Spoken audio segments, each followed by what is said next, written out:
I guess that means it's time to see me. Good morning to you on the Nikki Medoro show. Of course, Nikki is off. I'm Kim McAllister, filling in for Nikki today, and I'm excited about the show that we have ahead for you.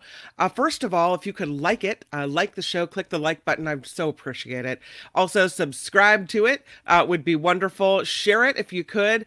The super sticker is open, of course. Patreon as well. The NikkiMedoroShow.com, the website, and the NikkiMedoroShow.com. I got it right. I'm so excited to tell you that one of my KGO besties is on the way in. Pat Thurston will be here, and I couldn't even be more excited about this. I've been trying to get her to come on the show for a while, but she's very busy. And so last night, I thought, I'm just going to try one more time. And here I got her. So we get to visit with Pat in the next few minutes. In the second hour, another really cool guest. I have been hearing about him for a while. He's a local artist, an educator, teaches kids art, is a cartoonist. His name is Gio Benedetti, and we'll talk to him in the second hour. But first, let's jump into that train wreck of a Trump interview on NBC's Meet the Press. It's not a train wreck for NBC's Meet the Press, but quite a train wreck for Trump because I think some of the things he said might be able to be used against him in a court of law. His lawyers were probably watching that show going, oh, no, no, no, no, don't say anymore. That's it. But it was a lot to decipher, so I thought, why not bring in my very good friend, Pat Thurston, to help me make sense of it. Let's say good morning to Pat Thurston. Hi there, Hi. Kim. It's so Hi. good to see you. It's good to see you too. Thank you for joining me. I know you're so busy now. Well, I almost didn't make it because I was sleeping. Oh. I hear that. And work Actually hear that.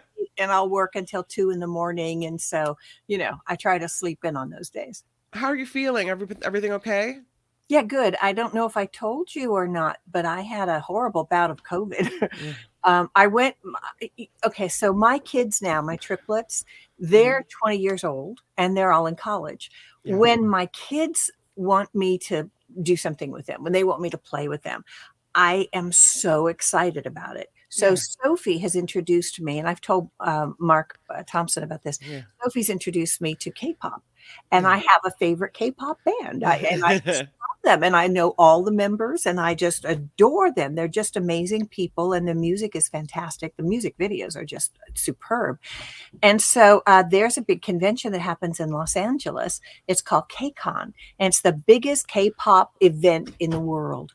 So she invited me to go. She bought the tickets. She invited me to go with her. So we went down to Los Angeles for a weekend, and it was the weekend of the big hurricane down there. So we spent the weekend there, had an absolutely wonderful time. And then we decided to drive back because we drove down there and to beat the hurricane. So we're trying to outrun the hurricane. Oh. We just get past Ojai, and that series of earthquakes happens down there. Oh, wow. Oh my God, God. And we keep going. And I got home and started feeling sick. And within a Mm. day or so, I tested positive for COVID. And man, I had it bad. Sophie didn't get it. So, God bless America. Nobody in my house here got it. My husband didn't get it. Guy didn't get it. So everything was really good. But it was a bad bout. I had COVID once before. This was far worse. I Mm. took Paxlovid, which again is a miracle drug. At least it is for me. But Yeah. I'll tell you, Kim, it's bad. This thing that's going around right now, it's a very bad one. I mean, you just feel so sick. It's like when I had COVID before, when I was as sick as a dog, but exponentially worse. I Yeah. really thought I was headed for the hospital, and I didn't. Oh, no. But I'm past it, and I feel Mm. good. I don't have any lingering anything going on. So, I'm not a long hauler, knock on whatever that is. Yeah. So, yeah, so everything's good with me. Everything's really good. Yeah, I'm just really busy right now. I'm glad you're better, but that can be really scary. And it's interesting because COVID is the transmission rates are getting higher and our precautions are thrown to the wind. We're kind of done with the mask wearing and done with all this. Yeah. Some people are. It's funny. I was just mentioning to you that I had taken my sister and niece to see Jane Goodall in San Francisco. I love Jane Goodall. She's She's been a amazing. hero of mine since I was Yeah. in high school, maybe. Yeah, pretty incredible. They had a really good time. I dropped them off and picked them up because it's right at the edge of the Tenderloin, and I wanted to make sure the night went well. Um, but when they first got into the lobby, they said it was so packed in the lobby that they felt like they needed a mask. So they put their masks on. Good for But them. once they got inside the auditorium, the masks came off. It was they weren't as, I guess feeling like they needed to wear them. So it's just interesting how much we've changed, how quickly we drop the masks and how quickly we've gone back to large gatherings and haven't worried about it. And I don't know if it's something we can keep up forever and it had to end eventually or what, but I feel like if I'm going to a large gathering at this point, I'm probably still masking up. Yeah. Well, the vaccinations definitely help. It helps, Yeah. you could still get it, but it will help you not die. It will Yeah. help you not have to be hospitalized. So the vaccinations are still so very important. And I know Right. there are some people who are poo-pooing the newest one. Right. Uh, my doctor told me not to get it until November, but I'm going to get it. Right. And I'm glad I'm going to get it because I know how bad this can be for me, Right. having had it 2 times. But I think you're right. I think people are becoming complacent, and I think they're Hmm. becoming complacent for 2 reasons: because we have really good vaccines and we have really good treatments. So Yeah. the numbers of people, the percentage of people who contract it and then have really bad outcomes, that number, I believe, has diminished a lot. But I would just encourage people, don't don't risk it. What's the big deal? If you go to KCON, put on a mask for God's sake. And I Right. understand when you go into the theater, because when you're in the lobby and when all those people are around you, your exposure is so much greater because there are so many people that are within 6 feet of you. When you go Yeah. into the theater, there's a limited number of people who are. But Hmm. were it me right now, I'd be masking. Yeah. But that's just because I had a good scare put into me, you Yeah. know? Don't wait Um, until you go to the hospital. well, I'm glad that you're feeling better. I wanted to talk to you about everything that happened Trump-wise over the weekend. With this NBC Meet the Press interview. Did you watch it? Have you seen clips of it?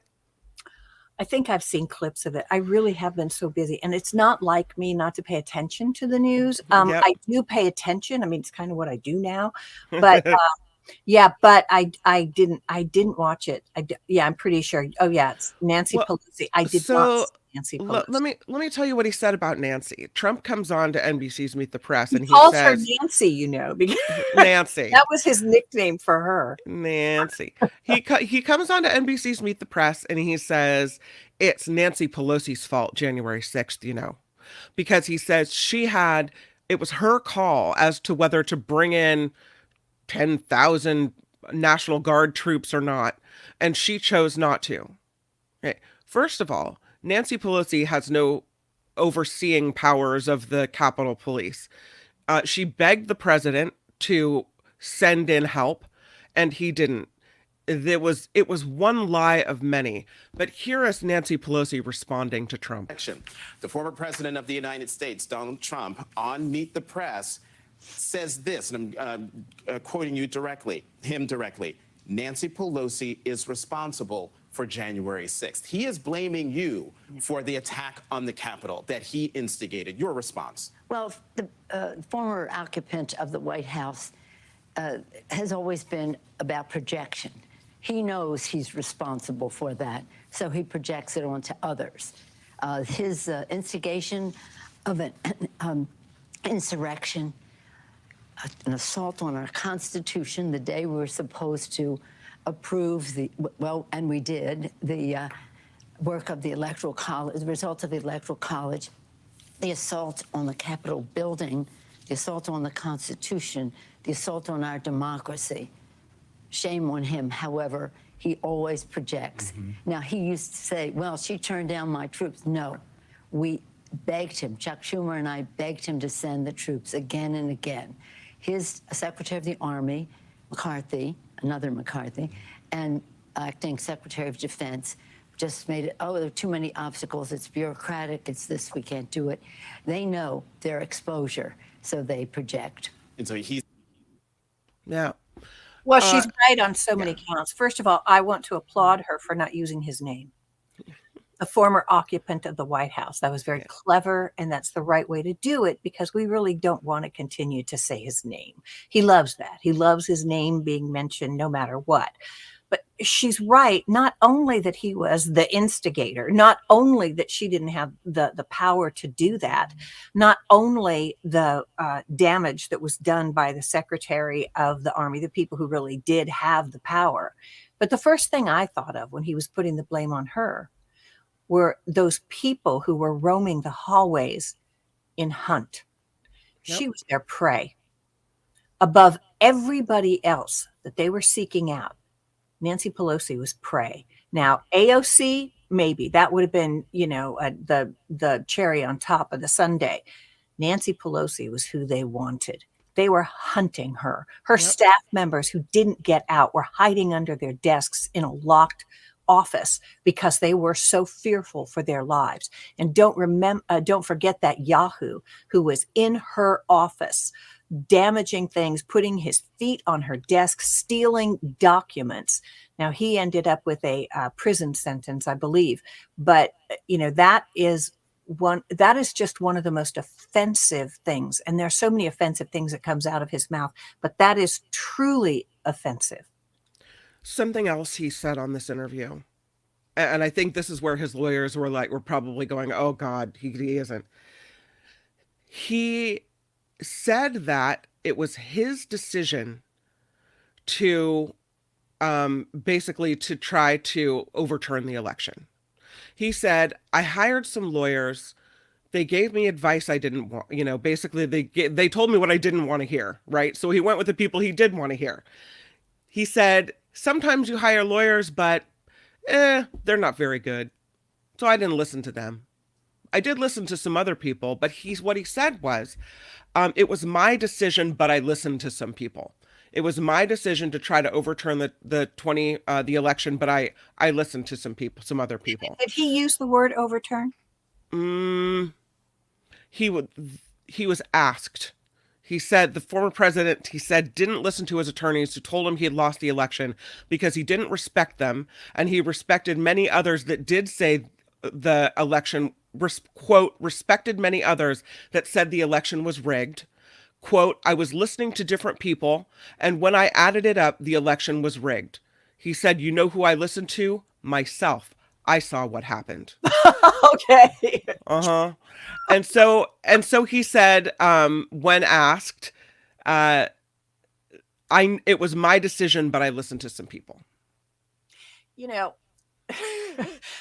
There's so many avenues to go down this. That's why this prosecution is going to take so long. That and all of his delay tactics. He's afraid right now, and he has every reason to be afraid.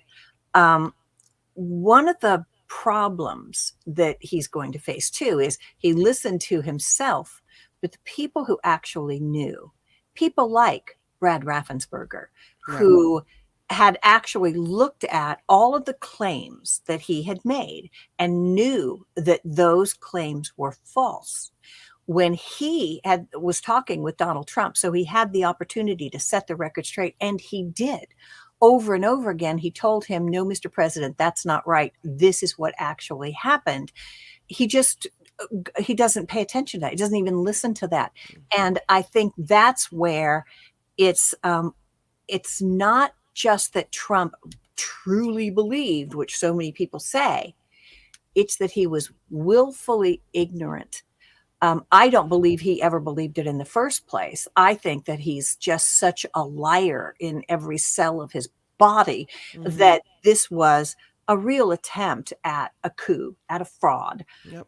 But even if he did believe it, it's because he was willfully ignorant. The willful part of it is that when people who actually knew were giving him the facts, he disregarded that in favor of what he wanted to make his mantra.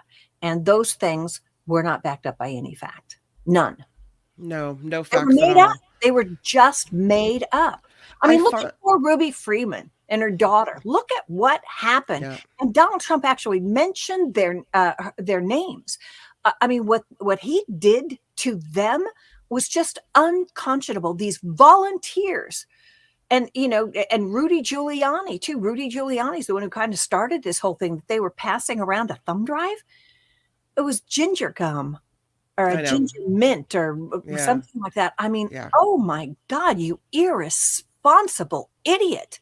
And the damage that they inflict on the nation and on individual citizens is just beyond the pale. And they do it without ever thinking twice about those ramifications, how nasty that is, what that means to actual people.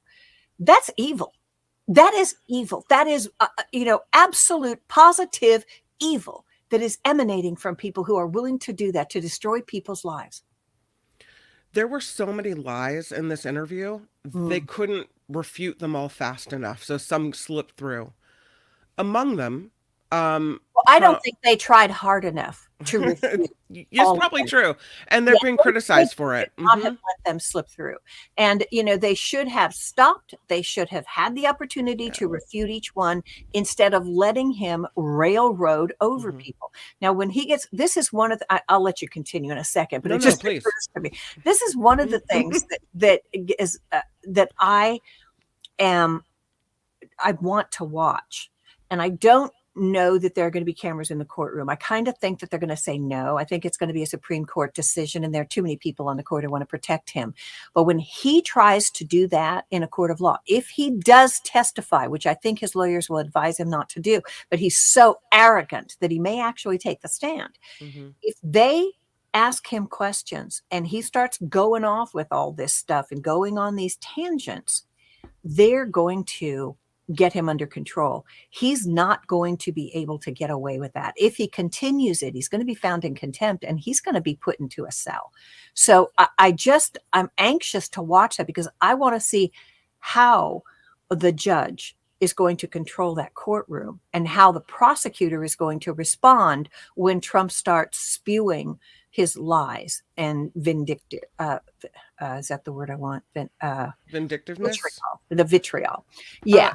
Another V word. It's interesting because when, I was thinking about when you were talking how journalism used to be, we try to pull out the story, right? We try to get the facts from people. We try to, piece together the story. Right. And now, especially in this particular instance, it's more containing the damage and refuting the lies. I mean, you have to be quick on the uptake to, figure out what he just said and quickly say, actually, here's the fact. And so the job has completely changed. I mean, it's always been a case of, dividing fact from fiction, but it's just more so now than getting the story is making sure people aren't being lied to. Nobody has ever, there's been nobody like Donald Trump, not in this kind of a position of power in this country. Yeah. And, I think that the comparisons to Adolf Hitler are over the top. I mean, Hitler was one of the most evil men who ever lived, and, this horrible mass murderer. And there's really no comparison to Hitler in that regard. But there are comparisons to Adolf Hitler other than the Holocaust.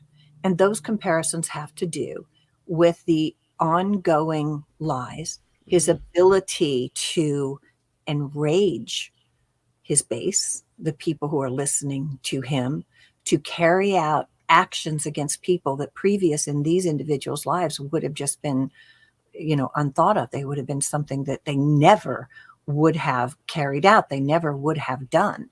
And his ability to control the narrative. Adolf Hitler spent time in jail before he became, the leader of Germany. And he had his own special event that allowed him to do what Donald Trump wants to do, to disregard the Constitution. And so Hitler was able to assume a massive amount of authority with the Reichstag fire. And then he blamed it on this communist, but most historians believe that this was something that Hitler was behind, that he created this as Donald Trump created January 6th, although Donald Trump wasn't as successful as what the Reichstag fire was. And he couldn't blame it. They wanted to blame it on Antifa. They couldn't do it. They weren't able to do that. But there are some comparisons. I forget where I started on this, but I think we're looking for the truth as the media and oh, refuting all the lies. the media. Yeah. And so, one of the things that's important, I think, for somebody like Hitler rise to power, and again, the comparison is really, ridiculous. There just are some similarities. And maybe I can pull away from saying Hitler and just say fascists. Mhm. One of the most important things they do that enables their rise to power, their authoritarianism, when they take over what may have before been a democratic state, is controlling the media. Yep. Once you control the media, and you don't necessarily have to control all of the media initially, once you control the media, you're controlling the message. I think it was Thomas Jefferson who talked about a free press is necessary to a free state. For people to be able to vote, they have to be informed. And it is necessary to have a free press so that people can be informed, so that their decisions make sense at the ballot box. Well, if you're being fed lies, if you're being given this demagogue who spews all of these lies, sounding very authoritative when he does it, like he's in the know, he knows this stuff. If that's not challenged, put down immediately, the facts made apparent, and then he needs to be called out as a liar. He needs to be condemned by the press on an ongoing basis for his lies, not for his policies, which too many people agree, but with the lies that he tells the American people so that he can maintain this rise to power. If you don't call that out, that is in essence giving him the platform to be able to continue with it. And it's not necessarily giving it your stamp of approval, but it is not giving it your condemnation. And that's a big, big deal. When you go to some of these other stations, and this OAN, they have grown massively. And in a short time because of Donald Trump. Scary. And you've still got Fox News with the people on there. And you've got Tucker doing whatever the hell Tucker does. When you've got those people who are also part of a large media group who are putting their stamp of approval on the things that he says, then we're moving steadily toward this fascist state, because people are not informed. They're not just uninformed. They're misinformed. They swallow the lies. They believe the lies. And I think it's the most dangerous thing to the United States of America. Probably the most dangerous era once we were established was the Civil War. This isn't a war per se, but this is the most dangerous period of time in my lifetime. Now, we've had times in the 1960s where there was massive dissension, where there was, huge issues on college campuses and other ways, where there was a huge divide in the country. Yeah. We can overcome those things. We can get past those things, because those are kind of crucial to the growth of a democracy and to changes that are necessary. We can get past that. Can we get past a population that has been completely misinformed about the reality, where they don't believe their own eyes? Instead, they believe the words of a proven liar. And then they have to admit to themselves that the reason he is lying is because he's scared to death he's going to be held to account, and because he's all about power. He's all about him. He's all about Donald Trump, power for himself. He is not at all about what's good for the country. No, it is scary. I don't know how we get over it. I will say, sometimes when he lies, I just feel like it's he just lies to lie. There's no real use for it. Yeah, he says there's no use for it. He just lies to lie. He did it in this interview about the strategic oil reserve. He did it about the price of bacon, of all things. But one of the things that I think is a strategic lie that he's talking about is the Republican position on abortion. Yeah. And here's what he said on this. He said he called the GOP abortion positions terrible. He said, I think that what DeSantis did as far as signing the 6 weeks, banning most abortions after 6 weeks law in Florida into place is a terrible thing and a terrible mistake. It's interesting. He said he doesn't care whether the states rule on abortion or the federal government has a rule on abortion. It doesn't matter to him how it's put into place. But he said it's very clear to him that most Americans don't want a full out ban on abortion like this. He did once again lie about late term abortion. There, there's no state that he said some states allow you to kill a baby after it's born. That is 100% not true. There is no state that promotes infanticide. Um, but he's changing his position. So on one hand, he lauds himself for the demise of Roe v. Wade and for the Supreme Court and everything else.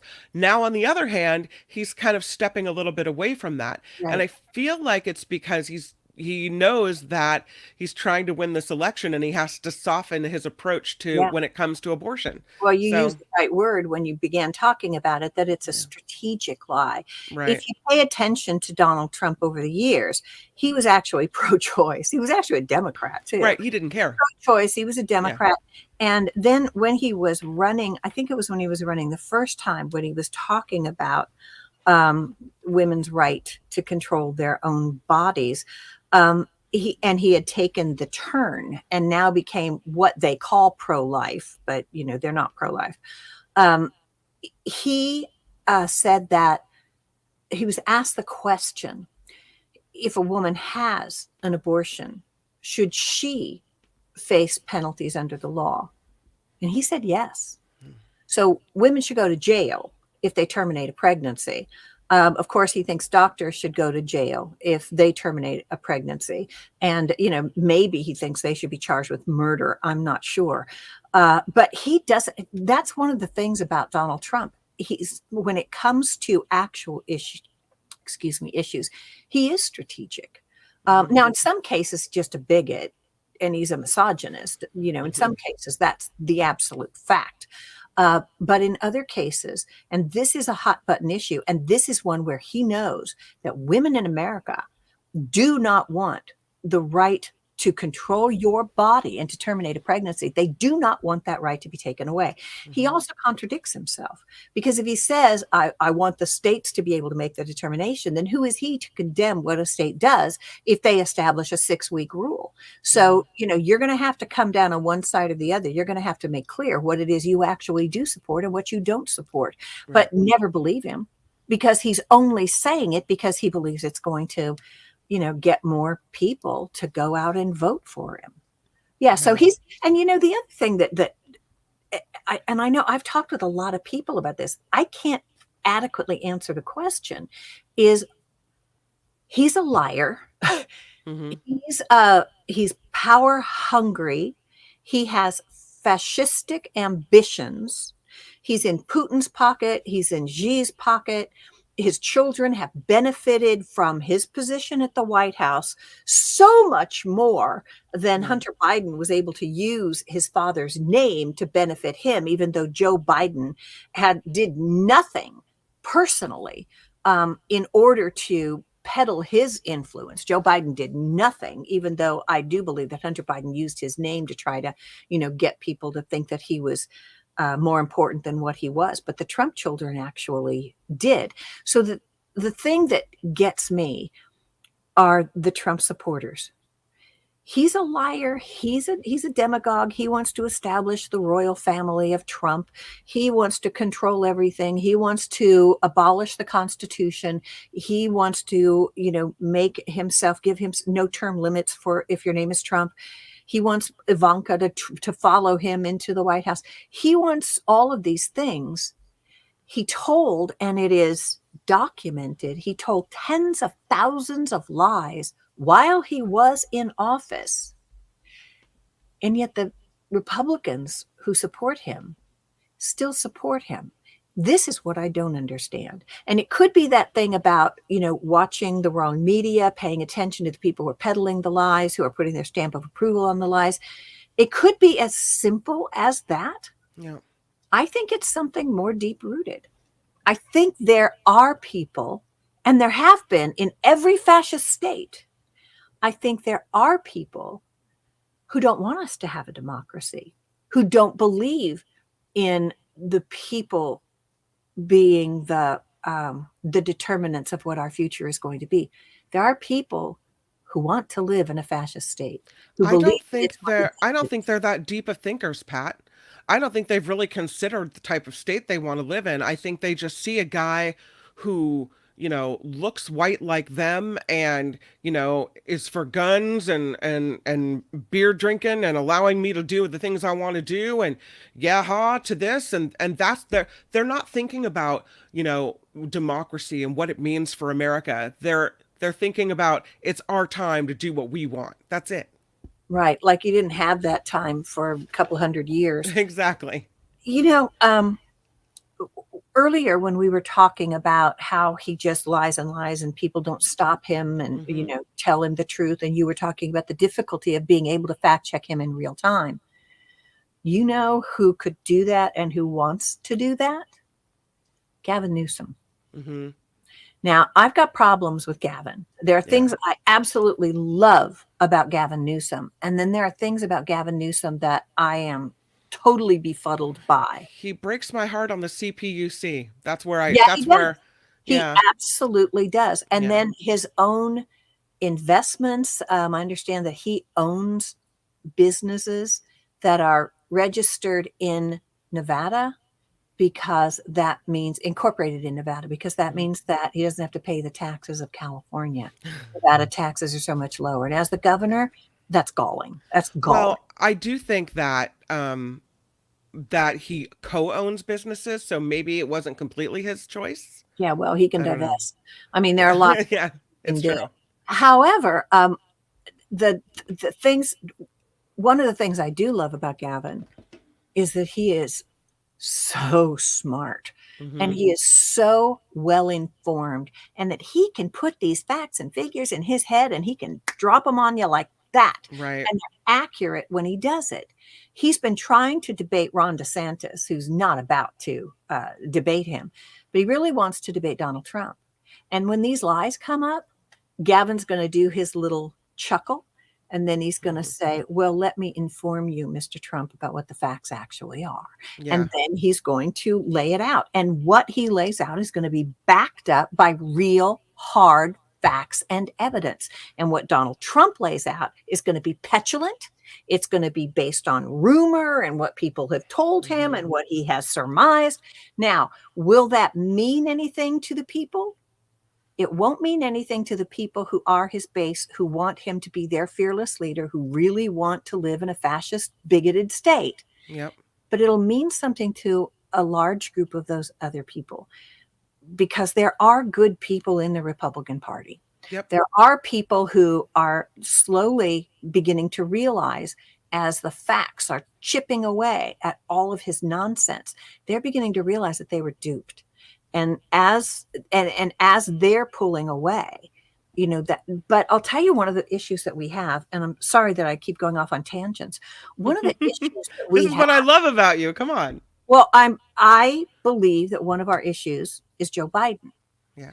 Joe Biden has achieved a lot in his time in office. He truly has. And he has not been distracted by all of the people who want to distract, all of the people who are talking about, and they make these videos that are altered, and they lie about both his mental acuity and his physical, if he's in physical shape. Sure. He fell off his bicycle and they make a big deal out of that.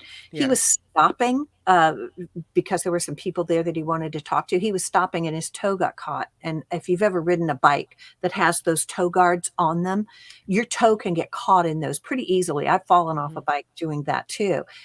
So they say that means he's not in physical shape. Donald Trump says he can't ride a bike. Yeah. I mean, Donald Trump, the most he does is he goes out on golf course and he uses a cart every time that he does. So he swings a club periodically. But it doesn't matter to them. It's so weird that they focus on Hunter Biden, but not Jared Kushner, not Ivanka, not the boys.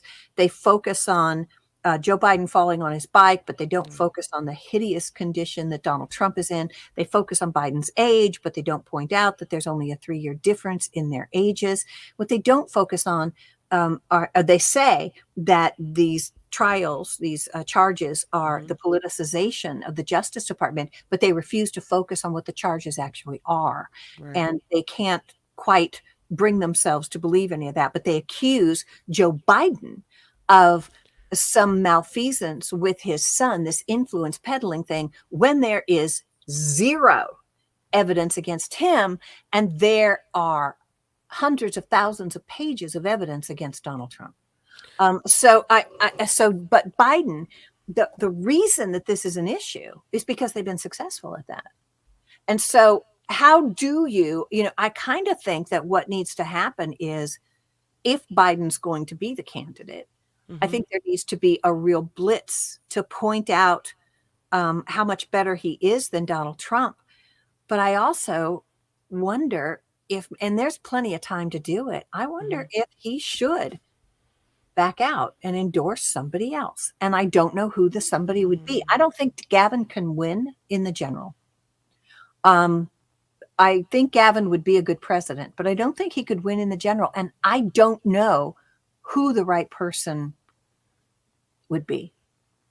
And I don't know if Trump is going to be the candidate, because Trump may be disqualified. There are states that are actually looking now at the suits that have been brought by Crew, among others, about the 14th Amendment. 14th Amendment, yeah. Let me play this for you. This is Representative Nancy Mace, a Republican from, I believe, South Carolina. And it's kind of illustrates how these folks with no facts, what they truly believe that if they just get a hold of Joe Biden's bank records, all will be revealed. Everything will be revealed. And we're talking about the impeachment inquiry that has been launched. This is from ABC News. Let me also ask you, before you go, the impeachment inquiry that McCarthy announced, even though he had said he wouldn't do it without a vote, and then a few days later he does it without a vote.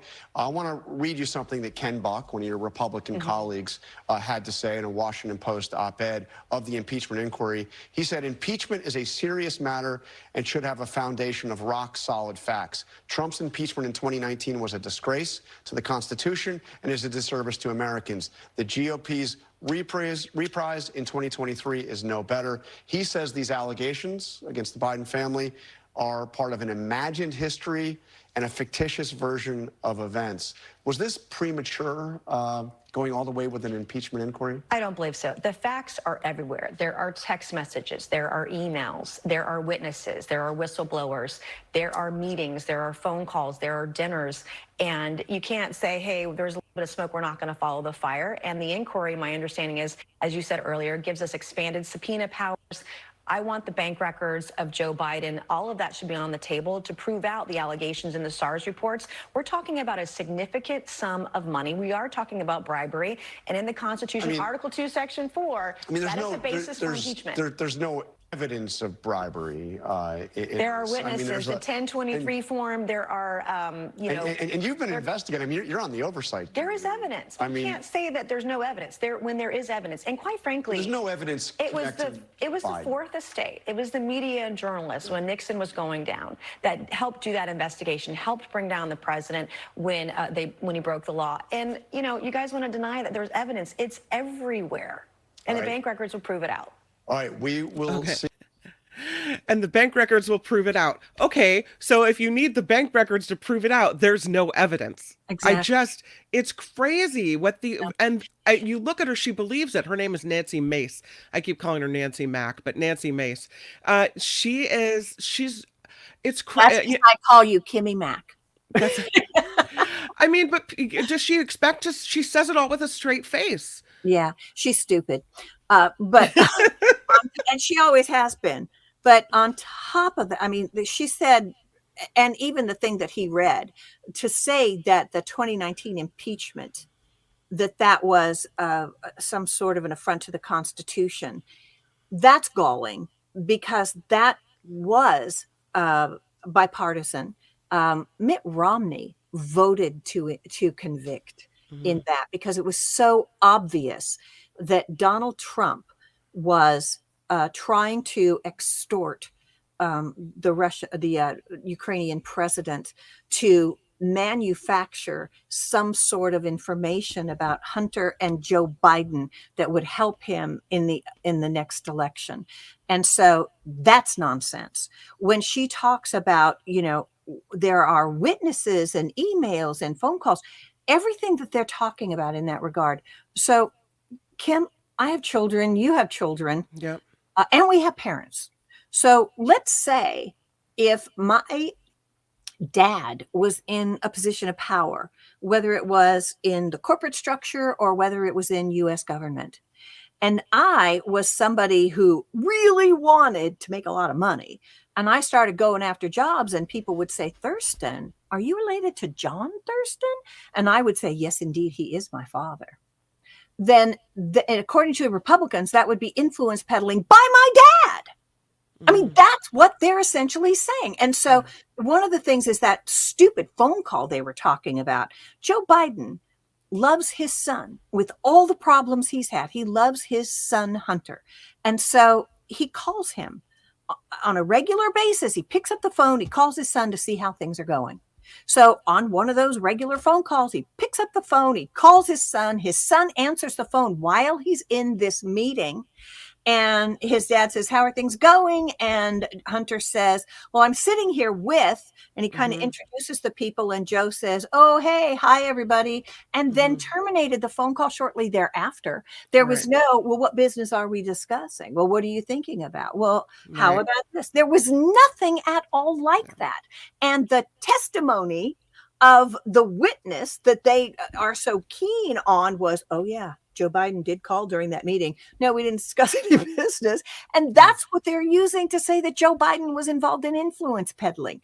Yeah, Hunter Biden has been a loser in a lot of capacities in his life. And I'm sorry to say that. He was addicted to drugs, but he made a lot of bad decisions in his life. He also had some very traumatic experiences in his life.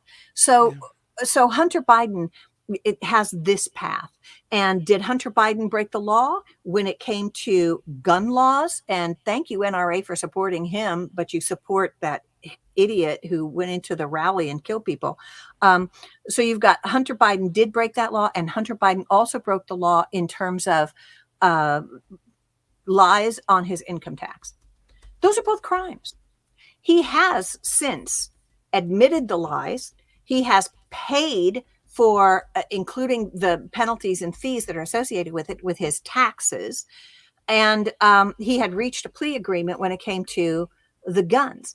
And had this been any other person, this is a crime that, from what I understand from former prosecutors, this crime is never prosecuted. And so it's on the books. I think it's probably on the books to use in conjunction if you're, going after somebody and you want to slam everything on there possible. However, all that said, did he break the law? Yes. Should people who break the law be held accountable? Yes. And that accountability comes in a lot of different ways, but I'm okay. I'm okay with that. If you want to go after Hunter Biden and prosecute Hunter Biden for what he did, go for it. And it'll be up to Hunter and his lawyers to appeal if there's some sort of a sentence that's meted down that makes no sense whatsoever regarding these crimes. That's really overly done. He can make his appeals, but that's Hunter. Right. That's not Joe Biden. Yeah. Joe Biden is so on the up and up. There have been things that he's done throughout his career that I would have issue with, but Joe Biden is actually a good man. Joe Biden has been a religious man all of his life. Joe Biden believes in family values. Joe Biden didn't have an affair with a porn star, nor with a Playboy bunny just after his wife gave birth. Joe Biden did everything in his power and more when he suffered the tragedy he did, and he did it for his children after his wife was killed and his daughter was killed. He did that for his family. Yeah. And this party, who calls itself the Law and Order Party, have always done that. This party, who is giving Donald Trump a pass for this multitude of very, very serious crimes that he has perpetrated. I know he hasn't been convicted yet, but these charges, which they refuse to address, Hunter Biden hasn't been convicted yet either. Let's just point that out. That same party, they call themselves the party of family values. No. And yet look at the family values that Trump has displayed. This party is just so hypocritical and want to condemn the man that they should actually be supporting. And I'm befuddled by the entire thing. So it makes sense to me. I was sad when Joe Biden said that he was going to run for another term, because he said he wasn't going to do that. And he is old, and he's getting older. And as he gets older, he's going to make more stumbles, whether they're physical stumbles or mental stumbles, or he's going to misspeak about things. It's going to continue to happen, and they're going to continue to use it to beat him down. So that's why I would like to see somebody else. Not that I don't think that he can do it, but that I think it's giving them ammunition. My problem is I can't think of the person who should be the nominee. There are people I like. I mean, I like Jason Crow, but he's not in most people's forefront. It would take a lot to make him that. I was actually, you know who I was actually thinking of? And this is going to make some people angry that I would even say this. I think if you could get Colin Powell to switch parties, which I believe he would do, Colin Powell could beat him. Colin Powell could beat Donald Trump. I thought he died. Oh, well, there's that. Maybe he didn't. I'll have to look it up now. But you know what? Maybe it would. I think we have elected dead people previously. I don't. Yeah, he died of COVID. Actually, right, I take that back. You know, the worst way. I don't think he's going to be a good candidate. Lose. Yeah. Well, Vilma says, I think Newsom could beat Trump any day of the week. I don't know about how he plays in in middle America. I don't know how that happens, but I will say he's kind of made himself into I don't know, he's doing the work of a young, passionate candidate, even though he's not the candidate. I don't want to say he's made himself into the attack dog of the Democratic Party, because I don't think that's really accurate, but he definitely is doing the work of it's like he's taking half of Biden's workload and doing that part of it. He is champing at the bit. Yeah. He would love to be the candidate, and he would be really good on a debate stage. He would best Trump easily. He would be really, really, really good. And he would get the vote of Democrats. But would he get the vote of independents? He probably wouldn't get the vote of Republicans, because he was the governor of California, and because there have been liberal policies that he has embraced, and that he does have compassion when it comes to immigration, particularly for people who are seeking refuge, people who are asylum seekers. And so that, because Trump has used his bigotry to turn the American populace on to scapegoat every person who's trying to come into America if their skin isn't white and they don't come from Norway. Because of that, that's going to cause Republicans not to support Gavin Newsom. What about independents? Well, independents are generally fairly conservative.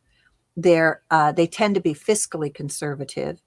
They may be more socially liberal, but are they liberal enough that they would embrace Gavin Newsom? Now, Gavin Newsom can talk to you about California and California's economy, and how California has bested most of other states, maybe all the other states in this union, with our economic policies. Gavin Newsom would also, when Donald Trump would bring up inflation and the way people are suffering economically, and we are, that's the truth. You know, even though Biden's policies have really helped in terms of a recession, people are hurting. But the fact is, and what Gavin Newsom would bring out is, COVID did this to the world. And every other free nation in the world is suffering economically far more than the United States. And the only explanation for that are the Biden economic policies. But see, the Democrats aren't selling all of that. The Democrats aren't going out there and screaming that to the wind. Or maybe if they are, what they're doing is they're screaming it to the people who are already believers and not talking to the people who need to be convinced. Yeah, I think people want to believe in America. I do. I really do believe that the American people want to believe in America, that they want to believe that there's a good future ahead of us, that they want to believe that we're strong, that we should be the leaders of the world because that's the kind of people we are. I think people want to believe that. But Donald Trump has taken them down this hole that's dark and ugly about America. Joe Biden is showing us the way out to that better America, to being the America that, I mean, it's always going to be a struggle. We're always going to have aspirations. We're never going to arrive at the peak. But Joe Biden is taking us up that road, and yet people aren't seeing that.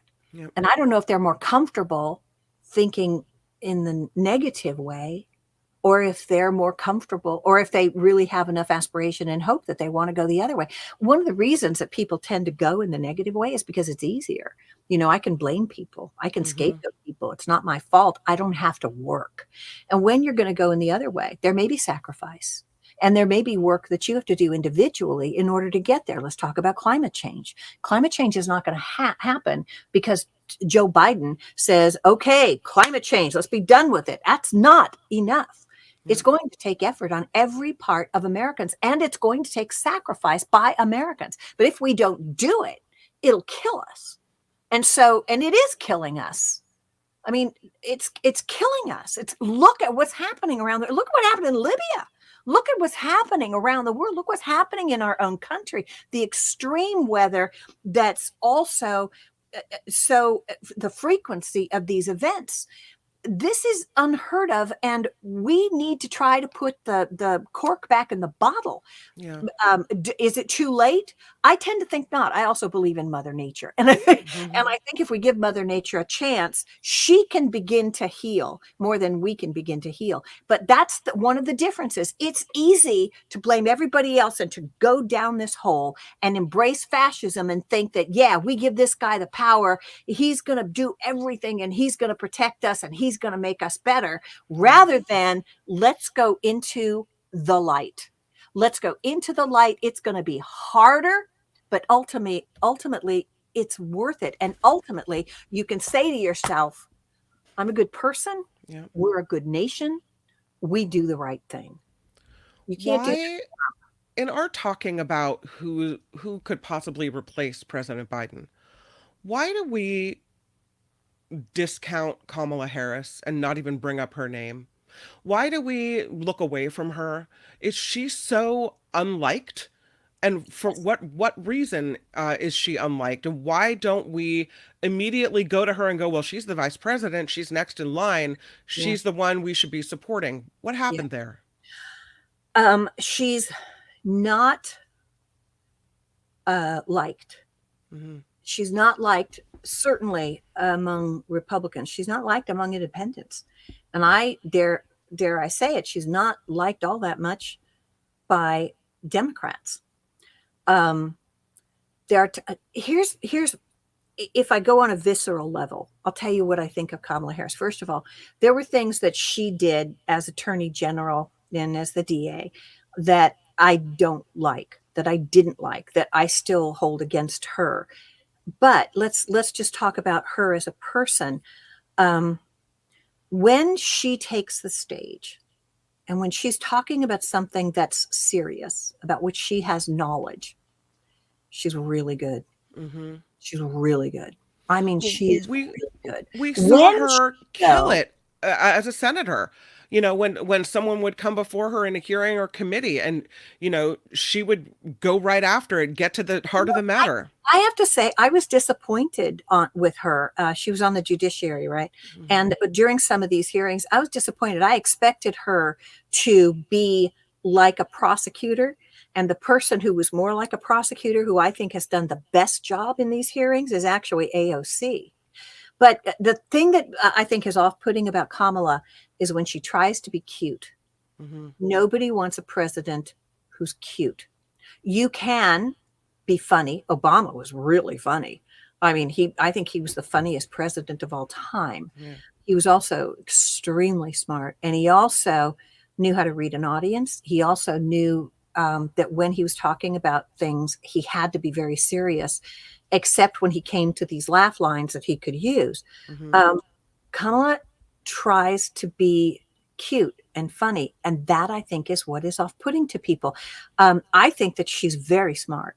I think she has a good grasp of issues, but I think when she goes before the public, when she's speaking before the public, she gets a receptive audience, and then she tries to just be fun and friendly when she should maintain a position of authority, particularly because she's a woman, and more particularly because she's a Black woman. Right. So she has to have exactly the right demeanor, as Obama did. And you know what? It didn't protect him, did it? It got him elected twice. He was a fantastic president. He was an amazing president.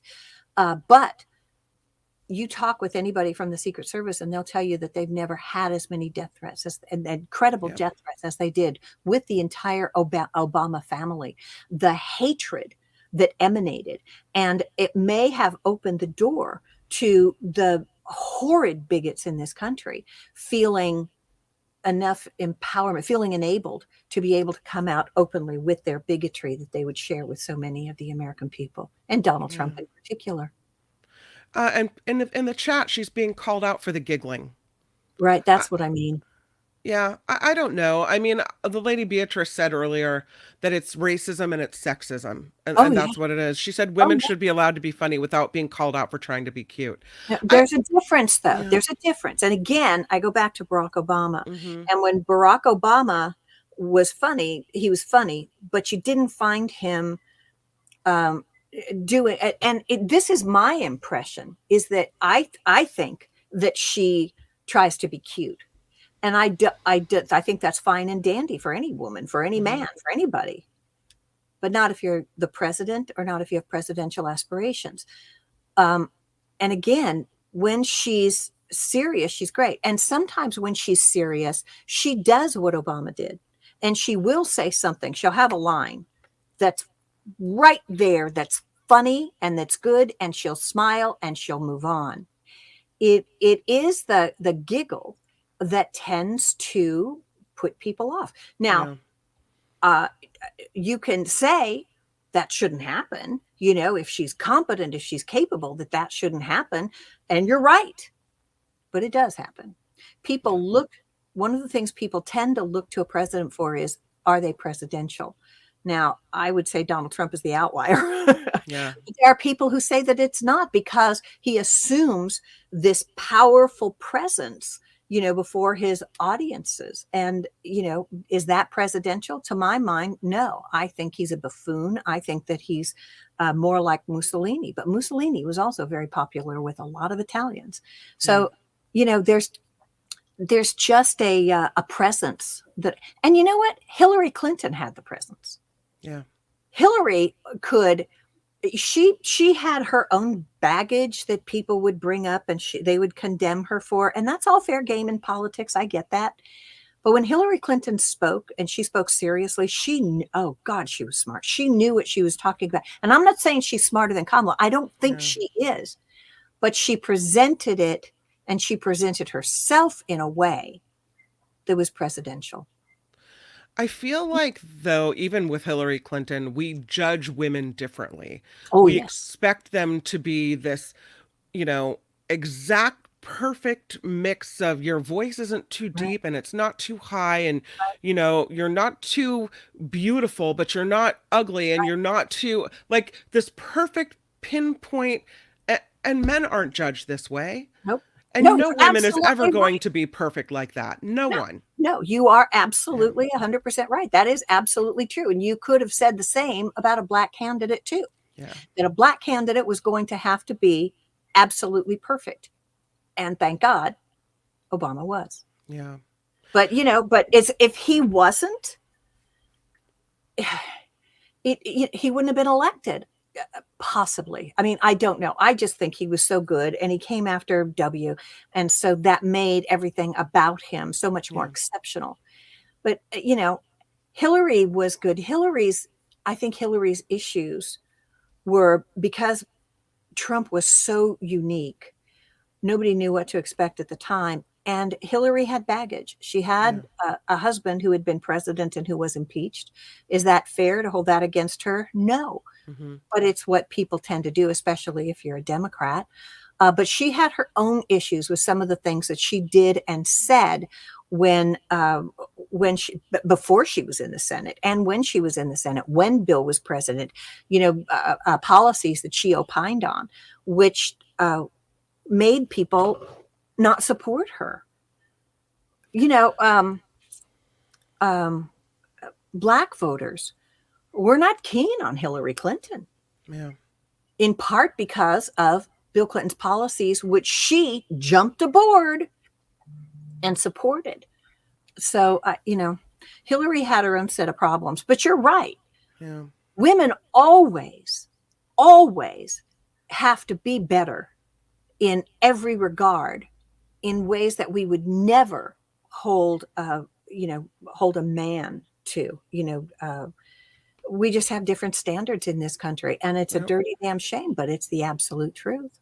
Nancy writes, people vote by their feelings some of the time. Unfortunately, it's the candidate they like, not about their positions or policies. And that's true. It's the feeling that we get from the person. However, Nancy, you are 1,000% correct. But sometimes there are policies that are so important to the electorate that it overshadows that. Abortion's one of them. Yeah. I have kept you. I only was going to keep you for a half an hour because I know you have things to do. I kept you more than an hour, and I do want to wrap it up by asking you, what happens in this election? Where are we going? What are your thoughts on, if you had a crystal ball, how does this shake out? There are so many unknown variables that it's really hard to predict. I can't, in my wildest dreams, imagine that Donald Trump will be elected president, but I actually felt that way the first time he was elected. I was shocked. We were on the air watching these results come in, and Chip was there, and Chip's wife had we were talking with her, and John Rothman was with me. We could not believe what we were seeing, that the American electorate would stoop so low. We really could not believe it. This time, I also don't believe it. I don't believe Donald Trump can win. But I'd like to see a resounding victory for Democrats so that we can start truly undoing some of the damage that has been done by this worship of Donald Trump. The thing that I think will hold Donald Trump back this time more so than before is that there are more Republicans who are even leaving the party because of Donald Trump. There are more people who are opening their eyes to the things that he has done. There are more people who are rejecting his attitude and embracing at least the integrity of Joe Biden. The impeachment that they're attempting to mount, I think that is going to work against them. But mostly, I think it's going to be the criminal charges, not the lawsuits. The criminal charges. I think Jack Smith is highly professional and unbiased. And as that prosecution goes forward, and please God, let it be televised, Donald Trump will be exposed as a criminal. I think he may actually spend some time in the pokey, but that wouldn't prevent him from running for president. But the 14th Amendment could. So everything that pertains to the insurrection, if there's insurrection mentioned in his conviction, then he's going to be disqualified from the presidency. There will still be people who will write him in. I mean, he'll be taken off. Some of the states, I think they're going to have to take him off the ballot already with these lawsuits that are going forward. The court's going to make a decision on that. There'll be people who still write him in.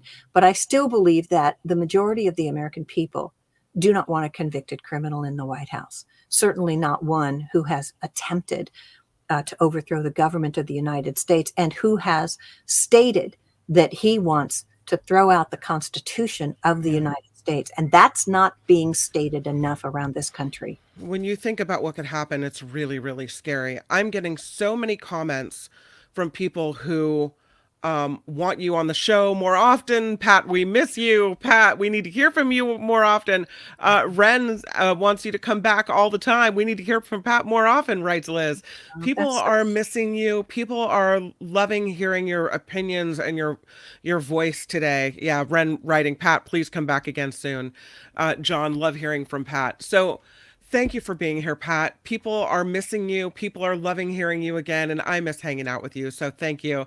I love talking to you. Yeah. But you know what I miss more than anything is having phone calls so that we really have an interchange of ideas. Yeah. It's true. Although I will say in the chat, it's interesting because when we were at KGO, we had this text line. Right. And you handled that so well too. But people couldn't see what each other was saying, right? It was their text would come here to me and I would respond and that was it. But you could only respond to a small fraction of That's right. In this case, people develop relationships with each other. People are having other side dialogues in the chat and becoming friends and getting to know each other. And it's a whole different community that's formed. And that is something I didn't expect we have here that we didn't have there. So that's nice. Sometimes we will put the link out and people will call in or chime in. But for the most part, it's the chat and it's really cool to see these relationships and to get to know people this way. Yeah. I like it a lot. But I do miss you and I do miss hanging out with you. And I hope you'll come back on with us soon. I hope everything goes well. You're working today, so we'll get to hear you on the radio. And at least we have that. Thank you, Kim. It's been an absolute delight. And I adore you very much, Kim. I adore you. And I love your passion. I just do. Thank you, Kimmy. Let's do lunch. Yes, do lunch. We'll do lunch soon. And love to your family too. To yours as well. Thanks, Pat Thurston. Bye. Bye. How lucky am I that Pat agreed to come on the show today and that she made more than an hour for us. I'm very grateful. Yeah. James agrees with her. He says there is no substitute for phone calls. The text is limiting. Although, again, I go back to this relationship that we are able to create. Speaking of which, I have to issue a couple apologies. I apologize to Vicky and Sausalito. I apologize to Randy. There's a lot of trolls on the chat today. And in my trying to focus on Pat and also attack the trolls at before they really get in here, I think I deleted or banned some people that I didn't intend to ban.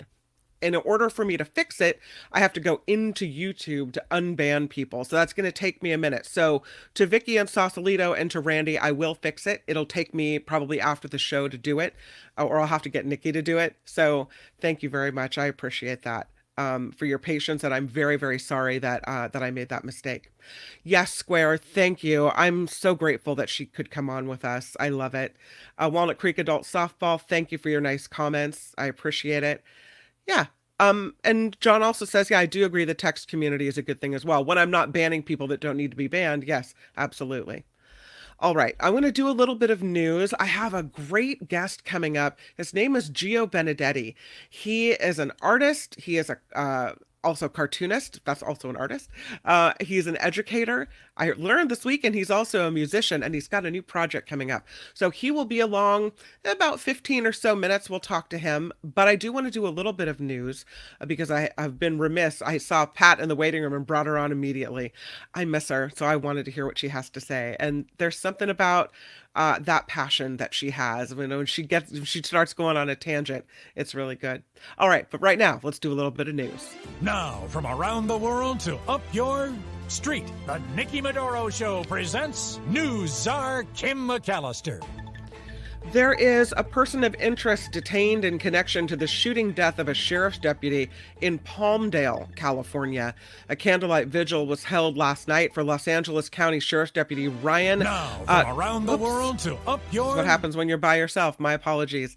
Again, a candlelight vigil was held last night for Los Angeles County Sheriff's Deputy Ryan Klickenbroomer, who was found with a gunshot wound in his patrol vehicle on Saturday night.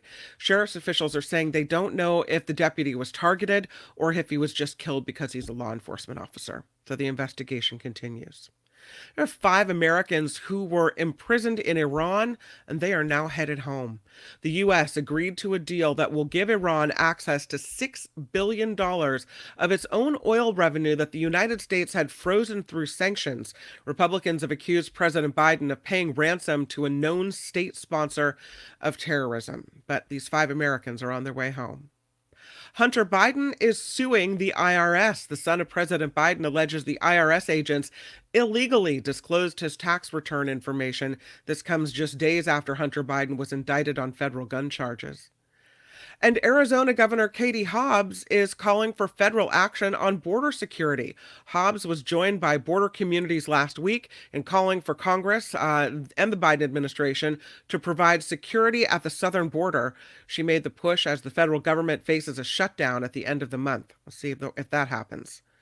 There are displaced Maui wildfire survivors that could start seeing money from Oprah Winfrey and Dwayne "The Rock" Johnson's People's Fund of Maui.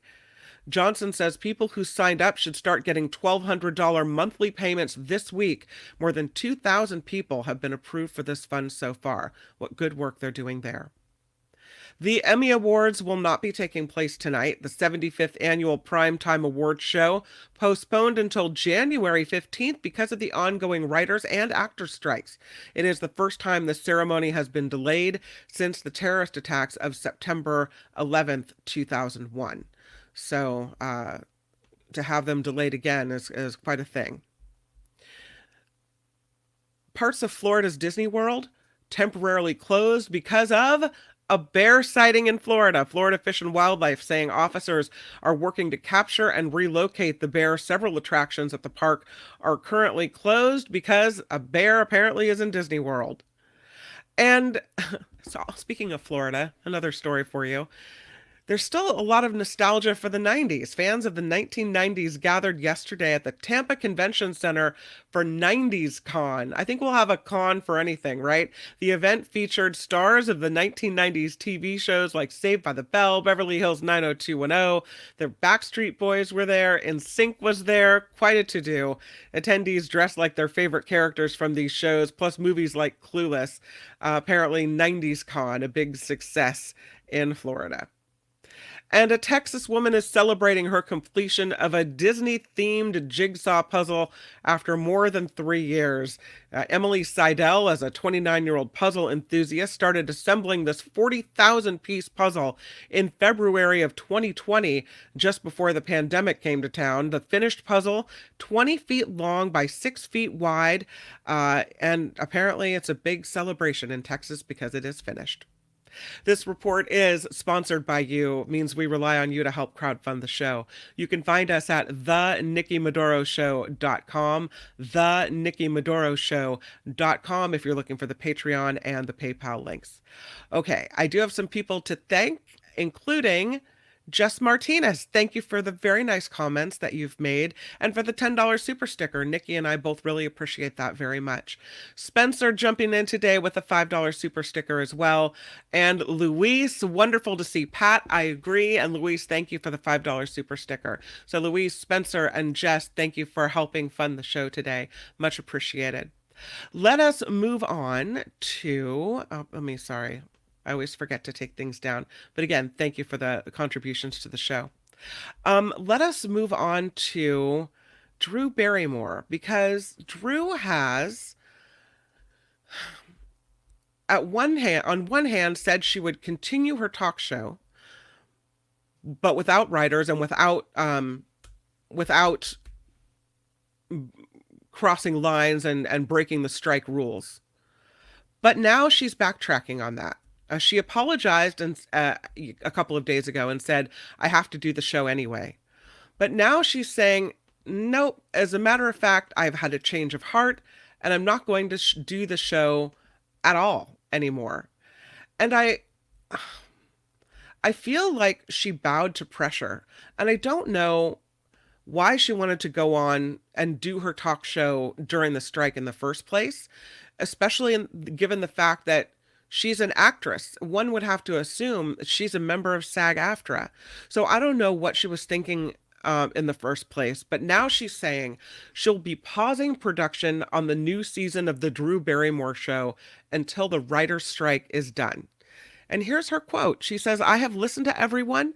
I am making the decision to pause the show's premiere until the strike is over." She said, "I have no words to express my deepest apologies to anyone I have hurt, and of course to our incredible team who works on the show and has made it what it is today. We really tried to find our way forward. I truly hope for a resolution for the entire industry very soon." Is it too late for her? Did she not give, full-throated support to them when they needed it, and she had to be convinced to, be pulled along to get on board to back writers and actors? And I would argue what writers are doing not only important to the Writers Guild, but also to what SAG-AFTRA for the actors is trying to do. They are operating separately, but I would guess that what happens in one deal, if a deal is made with writers, it will affect the deal made with actors as well. So I don't know. She said, "I believe there's nothing I can say or do in this moment to make it okay. I wanted to own a decision so that it wasn't a PR projected situation, and I take full responsibility. I know there's nothing I can do that will make this okay for those it's not okay with." And she deeply apologizes to writers and to unions. That's what she said when she said, "But I'm also going to continue with the show." Now she's not going to continue with the show. Is it too much wishy-wash? Has your opinion of her changed? I don't know. I still like Drew Barrymore. I was disappointed when she decided that she was going to, it felt like, break ranks and move forward with the show anyway. I didn't care for the decision, and I'm glad to see that, she's backtracked from it. I guess I still have a bad taste in my mouth. I don't know. I'm not looking to see what you guys have to say on the matter. Or maybe, there's so many important things in the world to care about that, but, it's just not something you're interested in. Her interview style is very, I don't know, kind of over the top. But she's such an interesting person to me that while I'm not a regular viewer, I don't turn it off if I happen upon it. Liz writes, "She's likable and she'll move on." I think so too. I don't know why she wanted to do a talk show. I feel like her strength is on screen. But I love that she branches out, that she's doing other things. Jennifer writes, "She made a mistake. She corrected course. She course corrected. She has a good track record overall." All right. I could see that. Yes, Vilma, Pat could be our political commentator. That's very true. Always love having her on the show. It's interesting though. I don't know how we see people in the world, and how one thing that they say wrong or they do wrong can just be more of a big deal, derail a career, really take someone down. And I hope this doesn't happen with her. Okay, before we get to Gio Benedetti, who is an artist, and along with that, cartoonist, musician, I found out this weekend, and who has a great new project to tell us about, I wanted to get to this story about a Wells Fargo executive who headed the division. You remember when the Wells Fargo was making all these fake accounts, trying to bump up their numbers? Well, her name is Carrie Tolstedt, and she was the head of the Wells Fargo banking unit that opened millions of these fraudulent accounts. It's been going on a while now, that the cases against all these people. She agreed to plead guilty to the criminal charge of obstructing regulators' investigation of the bank, which she left in 2016 as the scandal came forward. So she's no longer with Wells Fargo, and she did plead guilty. Do you think she got jail time? No, Carrie didn't get any jail time for that. She got 3 years probation. That was the sentence on Friday for her role in Wells Fargo's fake account scandal. And it feels to me like a lot of times people that do these financial crimes, they get a slap on the wrist like that, and no one is really accountable. Wells Fargo has had to spend billions of dollars over the last 8 years, settling allegations related to this fake account scandal, which is a scandal in which she played a pretty big role, right? She oversaw, according to CNN Business, an aggressive cross-selling strategy that resulted in more than 2 million fake bank and credit card accounts being opened without customers' consent, without customers' knowledge. So, 3 years probation. You think she should have gotten more? Do you think that's fair? Let's go to the chat. I'll take a look at what you have to say. This is a very large-scale situation. She knew that, or was reckless in not knowing, that statements about the bank's cross-sell metric were materially false and misleading. That, according to the SEC. That's what they said when they charged her and another person. The other person was John Stumpf. He was banned from the banking industry. He had to pay a $17.5 million fine as part of a settlement. But she, Tolstedt, was the only Wells Fargo executive to face criminal charges. She paid a $17 million fine to settle a civil case, and $3 million to settle with the SEC. But she received a $125 million retirement package when she left Wells Fargo. She says the bank has taken about $67 million of that back. I don't think she ends up in a bad position here. And 3 months of probation? Really? Really? That's it? Okay, well, I guess it's okay to steal. I guess it's okay to lie. Right? Is that what the message is there? Les says regular folks go to jail all the time for stealing other people's identities. Yeah. It's interesting. It doesn't feel fair to me. Jim writes, if the crime happens to an average person, there will be very little or no consequence. If the crime happens to a very rich person, like a billionaire, there will be jail time. I think that seems like the opposite. You probably meant to say the opposite as well. I don't know. All right. Well, thank you for indulging me in that. I do want to bring on Gio Benedetti. I'm so excited about this interview because Gio is a guy I've been hearing about in my community in Petaluma for a long time. He teaches an art class to children at my son's school. He has held art classes publicly for the children of the community. He gets people to express themselves in ways they might not have known they could. And so, without further ado, I will welcome Gio Benedetti to the Nikki Medoro Show. Hi. Hello. Hi, welcome to the show. Thank you for coming on today. Thanks for having me. I hope my microphone is adequate. Yeah, it sounds really good. I mean, it's a little echoey, but it's fine. It works. Everything works just fine. Great. So tell me about your art. You're a cartoonist, but I also have seen on your website that you have a lot of different styles of art that you do. I should preface I'm a new artist because up until 2020 I was a professional musician. So now, like, the whole art thing is very new, and that's why there's like a bazillion different styles, because when something's new you're really trying to figure out what it is. Sure. So I love comics. I love writing stories. I love telling stories. And when you combine stories with art, you get comics. And so that's kind of like the hand in glove thing for me. And then everything else, like the public art ideas, that was all thanks to friends inviting me into some really cool opportunities. Art Start. Do you know about Art Start? I don't. It's cool. It's a nonprofit in Santa Rosa, and they have apprenticeships for public art work, and kids 14 to 20 can sign up and do public art projects with a professional art mentor. So I got to do that. Oh, that's fun. As a mentor, and that was like really, yeah. That kind of got things going. But yeah, it's like it's still a new. I feel like I'm still wearing a new hat with the art thing a little bit. Is it something, here's one of your pieces of drawing.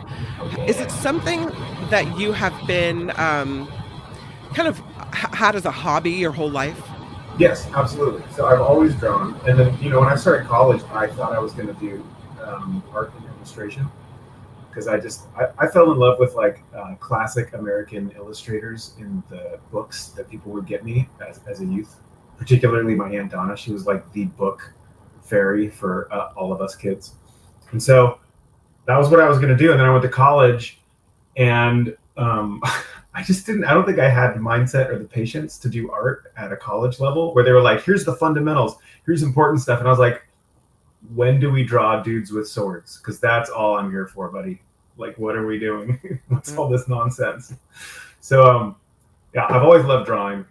And so in my professional music career, it showed up the most. I got to do flyers for bands. And then when I was touring a bunch, I would send comics and cartoons home to my kids as like stories. It was like I would be on the road, and my little comic story would have like my kids superpowering, flying out to like save the day, because I was always needing coffee and getting foiled by evil villains on the road. So like it's always in my life, but this is the first time that it's become kind of like the main identifier for my professional world, I guess.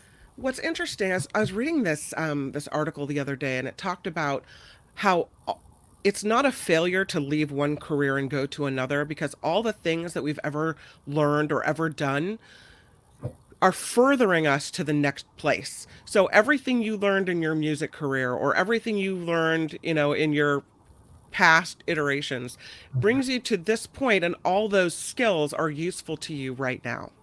Oh my Lord. Okay, fully agree. And also, like, there's so many different facets of music. People can have so many different professions inside the umbrella of music, but I wanted to be a rock star ever since I was in like 7th grade, and my friend and I did our first like talent show with our metal band, and I was like, that's it. I'm just going to stand in front of people, and I'm going to play loud music, and then they're going to cheer. And that's the greatest thing of all time. And I spent a lot of time pursuing that, and I got to like taste, like the basics of like what that was like. I got to tour the world and see beautiful things, and but I have I've never felt more healthy psychologically than since I stopped performing and playing music as like my main thing. So, like not only does like what you learn in every iteration, I think, inform wherever you're going, but just because people are cheering for you doesn't mean that it's the thing that you should be doing necessarily. And that's like a really, really difficult thing to process. And I couldn't have pulled that plug out had not the entire world done a music playing intervention with all musicians and been like, no more playing music. 2020 COVID, everybody's done. No performing, no shows. And then we all had to kind of like figure out what to do with ourselves. And at the end of 6 months, I was like jonesing hard. I was like, I need to get out there and play. And then 6 months later, I had tapped into a different community, and I was doing a ton of art. And I was like, whoa, I am happier and healthier than I think I've ever been. And it turns out, and I've got a family that's really cool.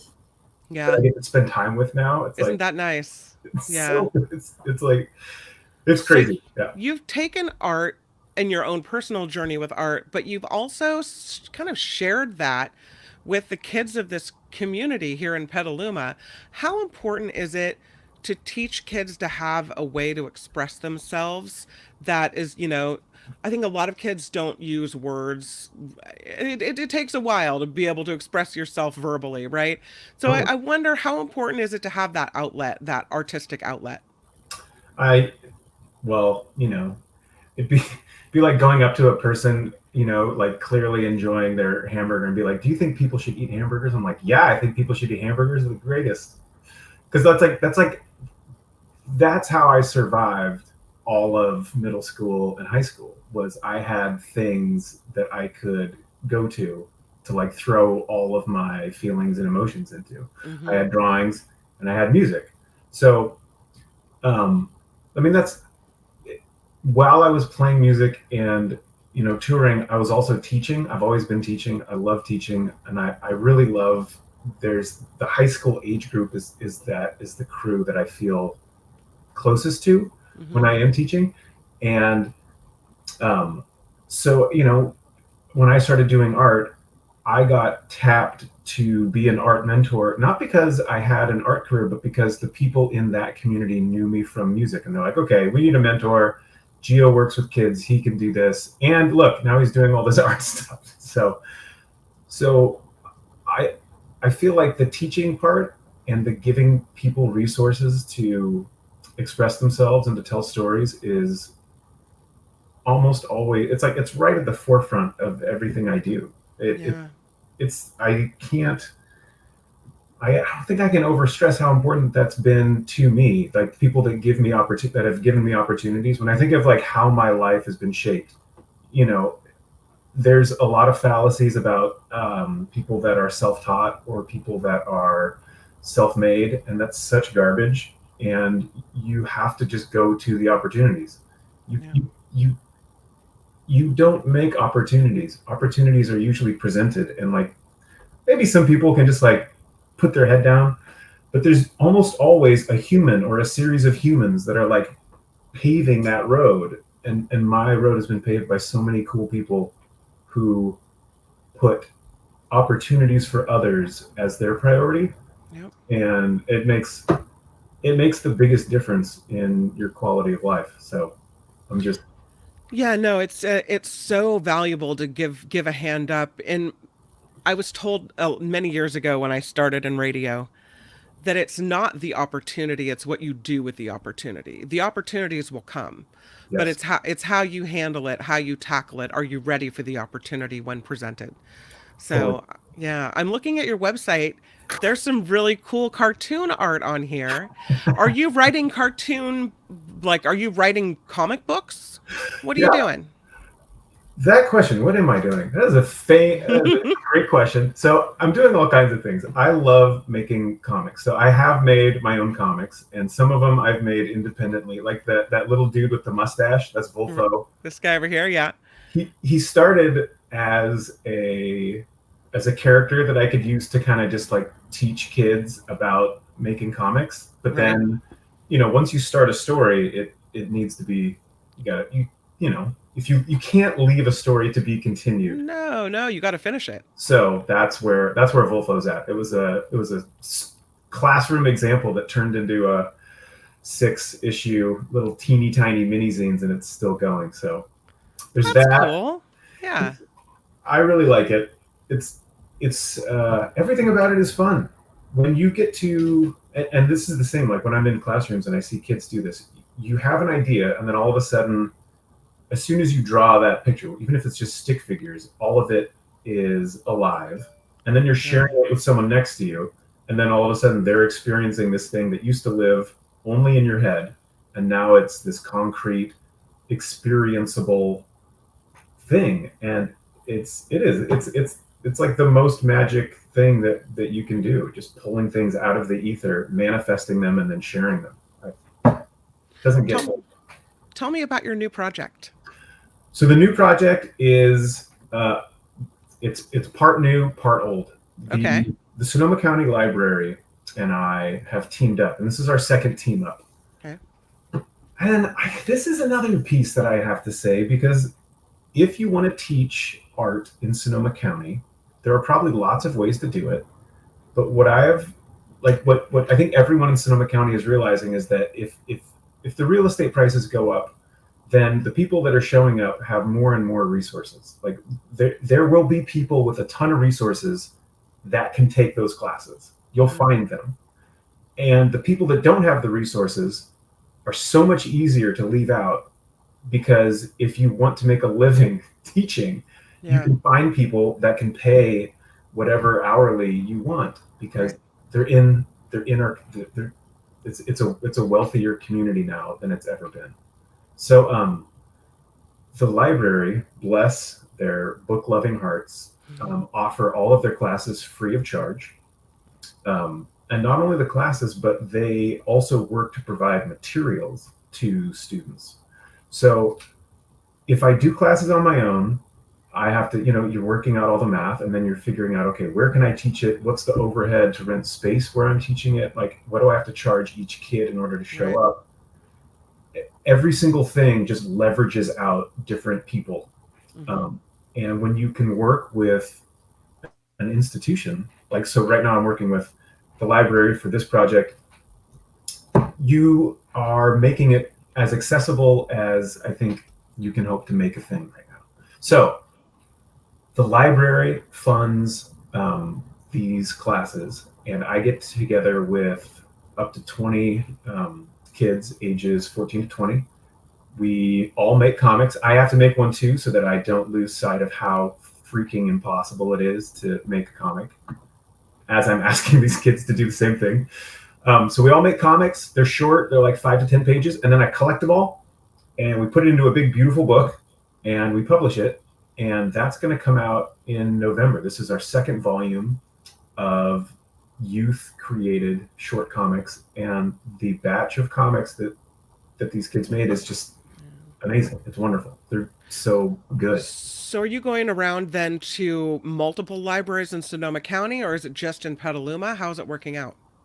So the word goes out through all the libraries of Sonoma County, but the classes, it was in-person classes, and those were held in Petaluma.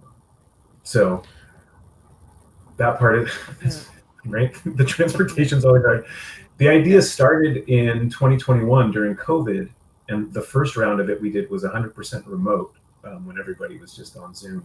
And that book is still up and available. I think you can find it on the website. It's still for sale.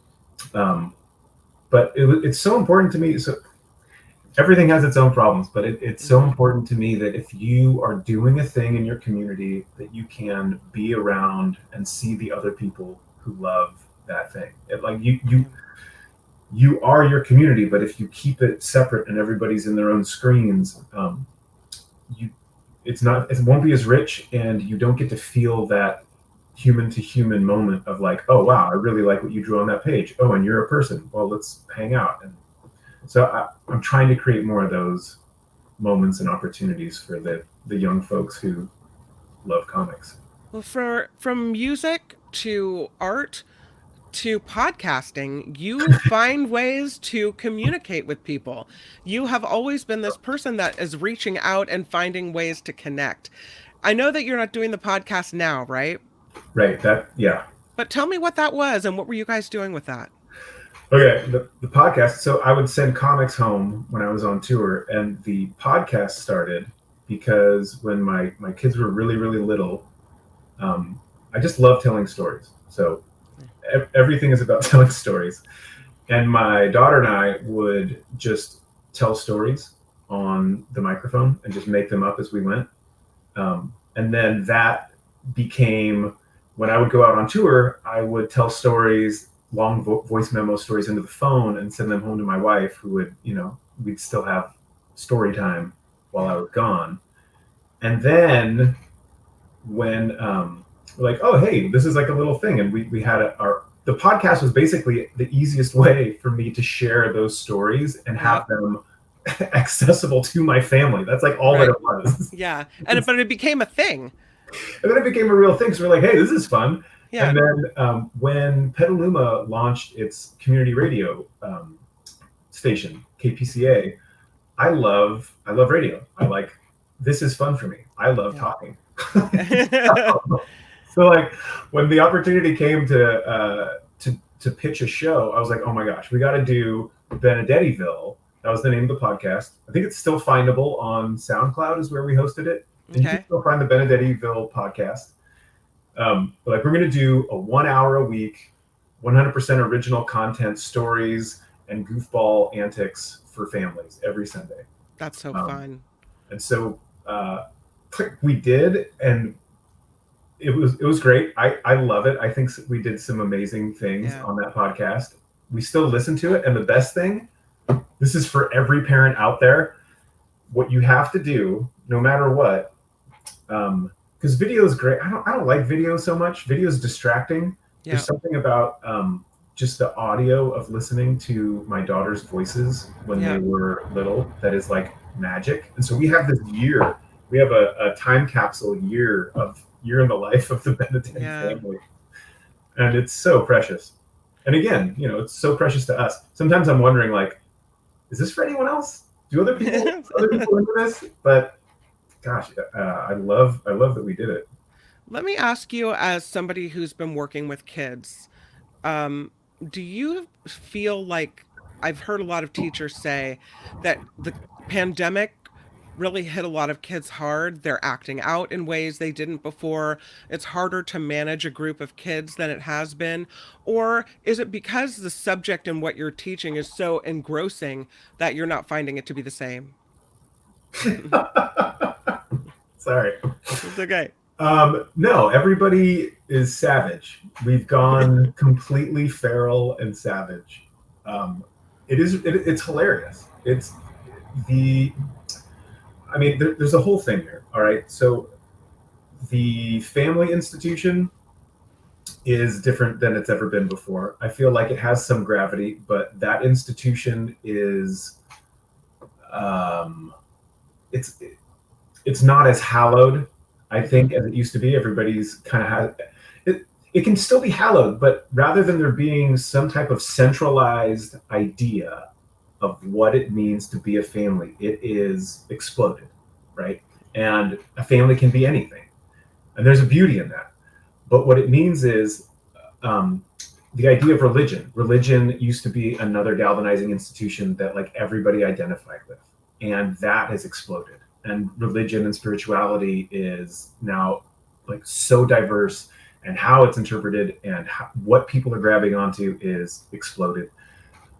Politics is not a uniting institution. Everybody is up in arms, and everybody wants the schools to do their own thing. Basically, there is no tether that is pulling a community or a society to something to identify with. We're all identifying with ourselves, and everybody's like so into self-expression right now that when you put any group of people together, there is not a cultural or social ethos that is working or supported right now that says, hey, we should, as a group here, chill because we're here to take in something from outside. And so there's like this, we're going to have a culture of like this respect and discipline where we are going to like voluntarily be subject to this other person's thing. Like that is just not in the air right now. What's in the air right now is like, hey, my voice is really important and I should say my thing. And I don't care if you're talking right now. Wow. And I feel like that kind of permeates a lot of stuff in subtle ways, and as grown-ups we hide it way better.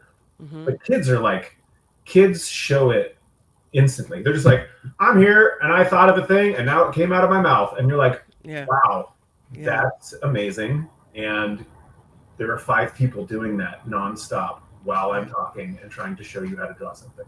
That's a challenge. It's crazy. But I think part of it is COVID. I think a bigger part is just American culture is just not into other people right now. And if you're not into other people, and if you're into you, then why listen? Like, you listen when people are saying what you want to hear, and you want everyone to listen when you're talking, and you want everyone to look at your art. But as soon as someone else's art is up, it's like, what's the point? I'm not into this anymore. It's the problem I have with sometimes when, as someone who loves the art of a good interview, it's the problem I have sometimes when I listen to an interview, they're not actively listening to the answers the person is giving, right? They're just like, they're thinking in their head, next question, next question, next question. I've got all these questions I want to just spit out, but it's not a conversation. It's not a give and take. You're spewing things, questions at a person, and then you're not really listening to the answer. So what's the point of it? Totally. So this is like, you just asked about like, so our kids, like, kids are nuts. Kids are nuts in the classroom. I don't think that's new. Like, so when I think about this stuff all the time, and so I go big and macro on this thing because I don't think it's not like just COVID. That's not it. It's you know, it's all of us, like, just it's kid worship on the one hand, you know, like all the, like the thing that we all do, I think, as parents right now is we love our kids to death and we love everything they do and we want them to be so successful. Right. And then they are then they have like no discipline and you can't like get them to do anything and you're like, how did this happen? Right. It's like the balance is just like kind of off, and then you kind of want someone else to do all the disciplining, and you're hoping that it's like working out in the classroom, and it doesn't, because I can't fix that. Like, Yeah. You know, it's God. But you're still doing it. You're still trying to get in there and fight it. Yeah, I am, and I love it for the most part. I think because I have to be very selective about how I do things because I know my limitations, and I'll deal with the kids all day long. Like, you give me a room of kids and I will do my best to like work out those relationships and that dynamic and set some boundaries. And, you know, the part where I run into the frustration that will break me and will make it so I don't want to do anything is inside of the bureaucracy of the school system, and with having to just deal with the dealing with parents who aren't there to have a conversation and aren't there to see both sides of the thing.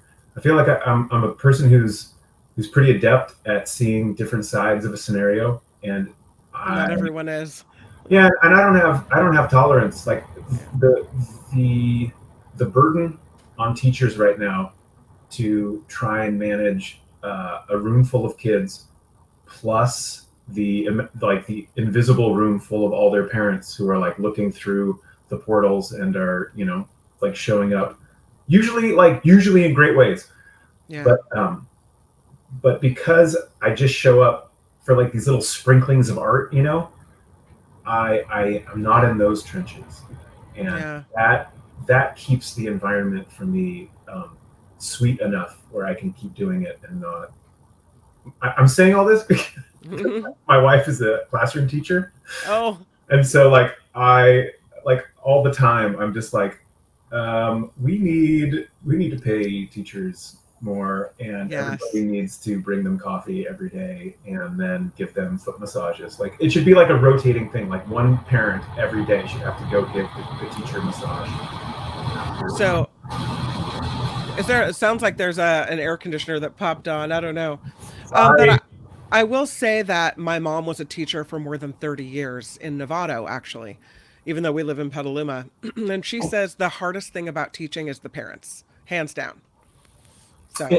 And it's not the parents. The hardest thing about teaching is someone who doesn't want to entertain another perspective or another idea, or your,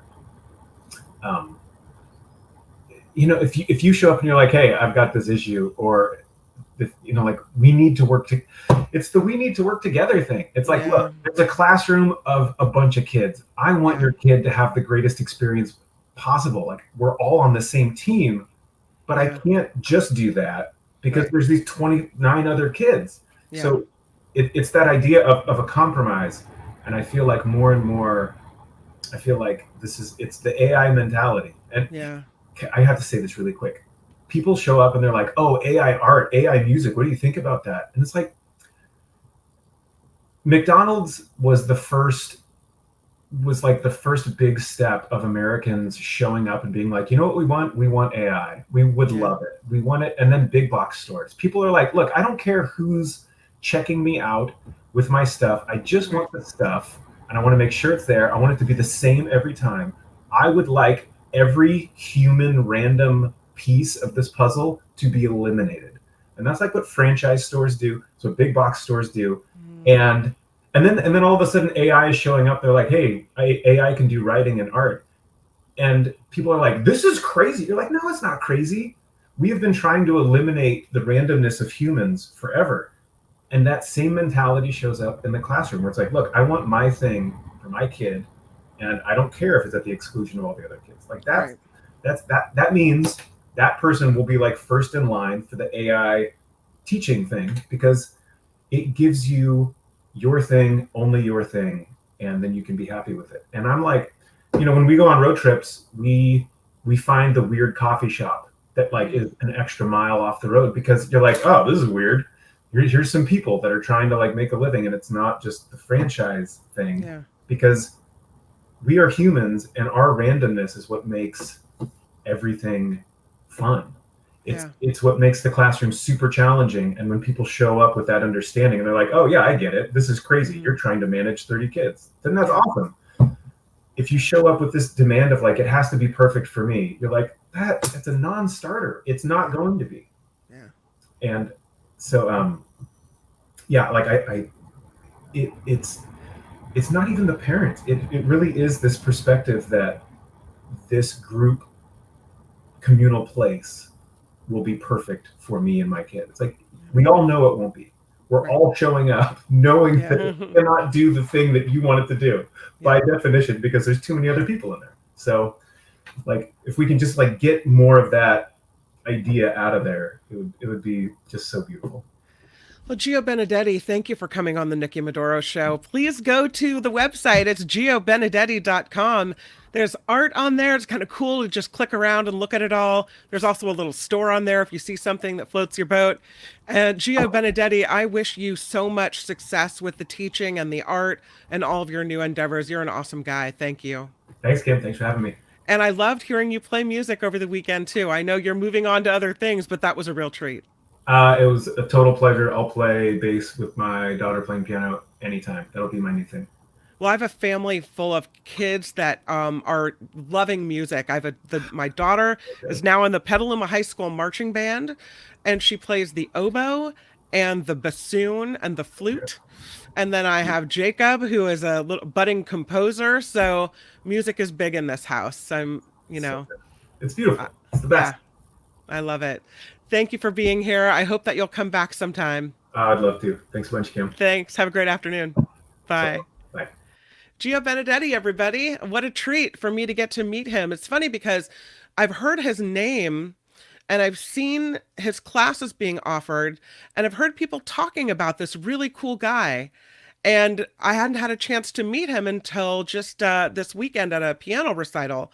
And I walked right up to him and I said, you need to be on my podcast, or our podcast. So to be able to meet him in this way is pretty cool for me. I hope you enjoyed the interview. I want to thank everyone who, again, has contributed to the show today. Luis with a $5 super sticker, and Spencer with $5, and Jess with a $10 super sticker. You guys contributing to the show just means the world. The NikkiMedoroShow.com is our website. Please check it out. Thank you for hanging out with Pat Thurston and Gio Benedetti and myself today. I hope you have a wonderful afternoon, and I hope to see you on the Mark Thompson Show in mere moments. That starts in about 4 minutes, and then the after party live after that. I'm Kim McAllister. This is the Nikki Medoro Show, and we'll end it like we always do. Here's Jacob. Nikki, you're all so awesome. Miss Brown, like a beautiful blossom. You're all so the best. I really can't rest. You're all so awesome. Wow. Okay.